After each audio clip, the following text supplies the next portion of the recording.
Okay, so in between when I last saw you and now, my computer was restarted and I lost the work I had started, so I put it back together and I know it mostly looks the same, but stuff might be in different places or different sized, but I'm back to where I have 3 country titles and 3 images from what I showed you before, and then of course my overall title.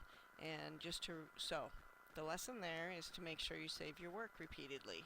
It's just like any other program. You come up to here and you just say save. You can use whatever name you want, and it saves in the cloud, and you can get to it from any computer. Okay, so now that I've properly saved, I want to remind you that the way stuff is sized when you're looking at the whole space doesn't matter so much, and you're about to see why. I'm about to create scenes for you. Okay, so when you want to start establishing a sequence, like I want to show my title first, I want to show the 10th country second, I want to show the 9th country third, etc., you define those areas by creating scenes. This box here allows you to create a new scene. This down here is a toggle selection that lets you show or hide the scenes, and that hasn't made sense yet because we don't have any scenes, but once we establish scenes I'll come back and show you more about this. But first I'm going to go back to create a new scene, and I'm going to click that tool. You can see that I have an eye next to my mouse. That's to show me it's ready to create a scene, and I simply drag around the first scene I want to create. Notice that I'm keeping the outline of the area very close in size to the document that's there, and you want to do that. You don't want to make a scene size bigger than it needs to be. I'm going to call this scene the title, and I want it to be first, so I keep that as a 1, and I'm going to hit enter to accept those changes. You can now see that there's white area around this.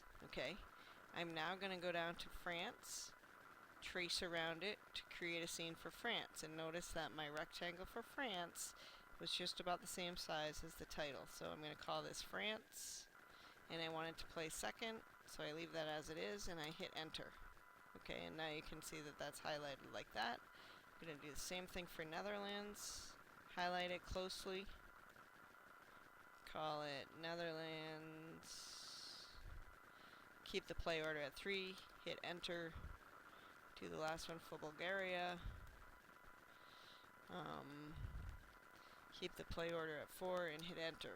So what I've just established is the order in which those things are going to be viewed. If I want to have a preview of what that looks like, I can click this home button and it zooms in to the whole scene. When I click the right mouse button, it zooms into the whole France. So even though France looked small when I was developing it, it zooms in to the dimensions of the scene that I defined. Now it scrolls over to the Netherlands, then it scrolls over to the Bulgaria. Now I know when we're previewing it here, we're seeing the name of the scenes, but that's just because we're in editing mode and looking to it from here. If I now use my mouse button to scroll out, I can see my whole space again. I can hold the space key to reposition it and pan it, okay? And if I switch back to the black mouse button, I could start reworking on this stuff, but notice when I pull this over, that's my scene, and there's my picture underneath it. So if I had needed to switch my picture, I gotta go back to I gotta take this off the top to resize my picture, and I can put that back if I need to. The alternative is this button that I mentioned before. This button hides the scenes that I've created, and shows the scenes that I've created. So if I need to go back and work on some of these features, if I wanted to change the color of this text,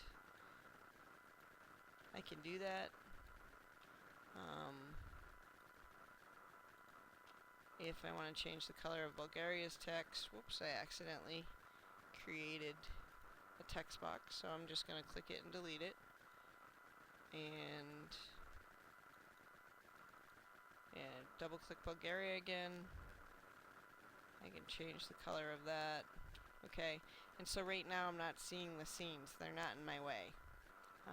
If I need to see them again, to work with them again, I can just click that and they return. Okay. I'll be back because I'm going to show you how to add sound.